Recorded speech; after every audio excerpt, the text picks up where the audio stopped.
YCP party అధికారంలో ఉన్న YCP party కంటికి కనిపించని పొత్తులు పెట్టుకుంది బీజేపీ పార్టీతో. కనీసం ఆయనన్నా చంద్రబాబు గారైనా ప్రజల ముందుకొచ్చి అందరికీ కనిపించేలా ట్రాన్స్పరెంట్ గా పొత్తు పెట్టుకుంటే వైసీపీ మాత్రం బీజేపీకి అసలు ఎవరికి కనిపించకుండానే తెర వెనకాలనే పొత్తులు పెట్టుకొని ఆంధ్ర రాష్ట్ర ప్రజలను మోసం చేసిందన్న మాట అవాస్తవం కాదు. ప్రతిపక్ష నాయకుడిగా జగనన్న గారు ఎన్నిసార్లు ప్రతిరోజు ప్రత్యేక హోదా గురించి మాట్లాడారు. ప్రతిపక్ష నాయకునిగా చంద్రబాబు గారు ముఖ్యమంత్రిగా ఉండగా చంద్రబాబు గారు బీజేపీతో పొత్తు పెట్టుకున్నాక ప్రతిపక్ష నాయకుడిగా జగనన్న గారు ఎన్నో నిరాహార దీక్షలు చేశారు స్పెషల్ స్టేటస్ కోసం.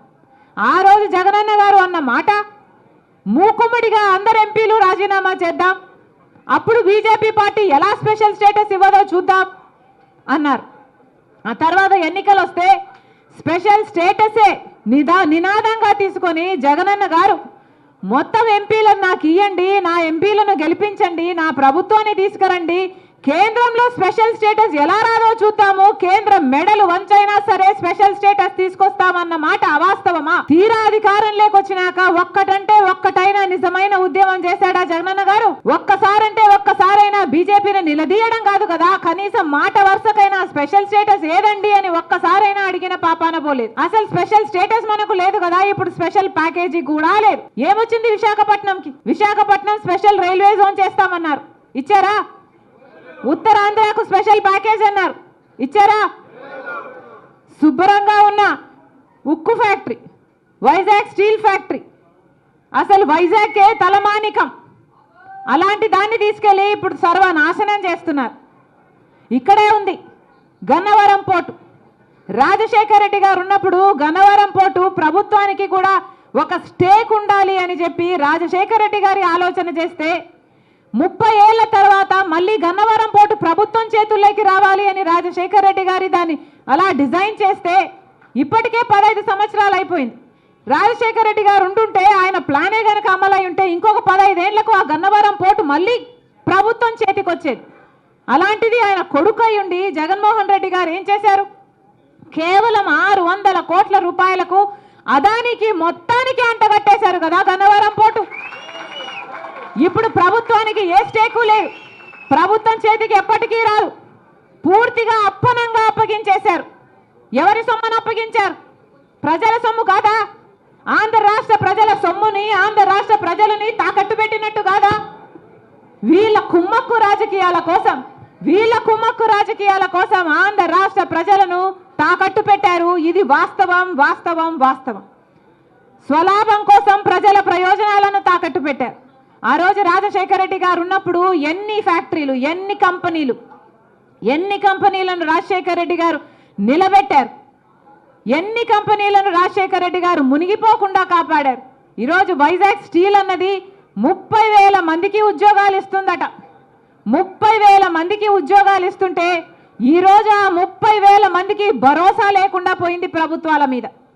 30,000 మంది వాళ్ళ కుటుంబాలు, ఎంతమంది బిడ్డలు, వాళ్ళ భార్యలు, ఇంతమంది జీవితాలకు భరోసా ఇచ్చిన ప్రాజెక్టు ఎప్పుడు కాంగ్రెస్ పార్టీ అధికారంలో ఉండగా ఇందిరమ్మ గారు వచ్చి శంకుస్థాపన చేసి కట్టిన ప్రాజెక్టు, రాజశేఖర రెడ్డి గారు ముఖ్యమంత్రి ఉండగా 3 మిలియన్ టన్నులు ఉన్న ప్రాజెక్టుని రాజశేఖర రెడ్డి గారు 7.5 మిలియన్ టన్నుల ప్రాజెక్టుగా చేస్తే ఇప్పుడేమో ఇప్పుడున్న ప్రభుత్వాలు, రాష్ట్ర ప్రభుత్వాలు, కేంద్ర ప్రభుత్వాలు మొత్తం ప్రాజెక్టునే నిర్వీర్యం చేస్తున్నాయి.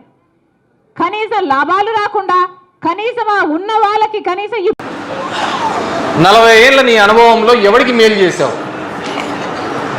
నేను ఇది చేశానని చెప్పుకోవడానికి లేని అమరావతిని ఉందని చూపించావు. ఈ విధంగా ప్రతి సందర్భంలోనూ కూడా మనల్ని మోసం చేసుకుంటూ మభ్యపెట్టుకుంటూ వచ్చిన పార్టీ ఏదైనా ఉందంటే తెలుగుదేశం పార్టీ. మీరందరూ ఆలోచించండి. ఈరోజు దేశ చరిత్రలో రాజకీయాల్లో ఏకైక నాయకుడు నా వల్ల మంచి జరిగింటే ఓటు వేయండి అని ధైర్యంగా చెప్పే నాయకుడు ఒకడైనా ఉన్నాడా? మనమే మామూలు చిన్న దానిలకు అబద్ధాలు చెప్తా ఉంటాం ఆ పని కావాలనే ఉద్దేశంతో. ఓ చిన్న స్కూల్ పిల్లోడు బడికి పోవాలి మనకి ఎదాడంటే స్కూల్ పోయి రాపోరా ఇచ్చా అనుకో అంటాడు. వచ్చిన తర్వాత అది మర్చిపోతాం. అలాంటిది ఒక రాజకీయ నాయకుడు తను చెప్పిన మాట కోసం కట్టుబడి చెప్పిన ప్రతి హామీని నెరవేర్చినాడంటే రాజకీయ చరిత్రలో ఎప్పుడే కానీ లేదు.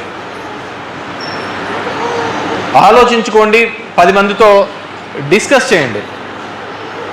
ఈ మాట్లాడే వారికి అందరికీ కూడా ఈరోజు చంద్రబాబు ఏం కొత్తగా కావటం లే. ఆల్రెడీ 15 ఏళ్ళు ముఖ్యమంత్రి ఆయన. ఇప్పుడు 4వ ప్రయత్నం చేస్తున్నాడు. మీరందరూ అడగండి, ఇన్నేళ్ళు ఎందుకు చేయలేదు బాబు, ఇప్పుడెందుకు కొత్తగా చేయాలని చెప్పేసి. ఇన్నేళ్ళు ఎందుకు మీరు చేయలేకపోయినారు, ఇప్పుడు మళ్ళీ కొత్తగా ఎందుకు అడగడానికి వస్తున్నారు అని చెప్పేసి. మీరు ఏమన్నా చేశారంటే అది చెప్పండి బాబు. ఓ 10 మందికి 10 ఇండ్లు ఇప్పించినామని, 10 మందికి పిల్లల్ని ఈ విధంగా చదివిపించామని, ఈ విధంగా మీరు ఏమైనా చేసింటే చెప్పుకోండి అంటే ఒకటి చెప్పుకోలేడు. ఇట్లా రోడ్లే ఇచ్చినామని, కాలువలే ఇచ్చినామని ఏదైనా చెప్పుకోమనండి. కాబట్టి ఈరోజు వచ్చిన మీ అందరికీ కూడా ఇంతకుముందు చెప్తున్నాడు మగ్గాలకు సంబంధించి కూడా ఈరోజు 24,000 రూపాయలు వస్తే మనకు ఆ రోజు ఇక్కడికి ముఖ్యమంత్రి ప్రతిపక్ష నాయకుడు హోదాలో ఉండి ఇక్కడే మాట ఇచ్చిపోయినాడు ధర్మవరంలో. ఆ రోజు మనం అంతా ధర్నా చేసినాం. నేను 600 రూపాయలతో మొదలుపెట్టా అప్పట్లో. అది ఎవరికే కానీ తెలియదు ఇలాంటి స్కీమ్ ఒకటి ఉంటుంది అని చెప్పేసి. అందరూ ధర్నాలు, ముడి సరుకులు పెరిగినాయని ధర్నాకు వస్తే ఆ ధర్నాకు నేను వచ్చి మాట్లాడి ఈ విధంగా పెరిగాయనే ఉద్దేశంతో 600 రూపాయలతో ఇప్పిస్తే చంద్రబాబు నాయుడు వచ్చి 1000 రూపాయలు అనే. ఎంతమందికి ఇచ్చినాడు 1000 రూపాయలు? ప్రతిసారి మేము ధర్నా చేయాలా, రోడ్ల మీద కూర్చోవాలా, ధర్నా చేయాలా. చేస్తే అప్పుడు 3, అప్పుడు 4 ఇచ్చాండి. ఈరోజు మగ్గం ఉంటే చాలే నీ ఇంట్లో వీళ్ళు ఎవరికి సంబంధం లేదు 24,000 రూపాయలు నీ అకౌంట్లో జమ చేస్తాను. ఎందుకు ఇలాంటి ఆలోచనలు గతంలో చేయలేకపోయినారు? జనం మధ్యకి వెళ్ళాలి, ఒక ప్రజాప్రతినిధి, ఒక నాయకుడు అనే ఒక ఆలోచన ఎందుకు రాలేకపోయింది? ఓట్లు ఎప్పుడు వస్తారు? అందరూ దింగర్ చేస్తాడు. వాడు ఇది వస్తాడు. వాడు 1,00,000 మెజార్టీ అంటాడు. మామూలుగా అందరూ కలలు గంట అంటారు. కానీ వీళ్ళు చెప్పేది కూడా అంతే. 1,00,000 ఇండ్లున్నాయి, 1,00,000 మెజార్టీ అని ఓడు అంటాడు. ఓడు ఏం చేసినారు మీరంతా విధ్వంసం చేసి మీరేం చేసినారు చెప్పండి.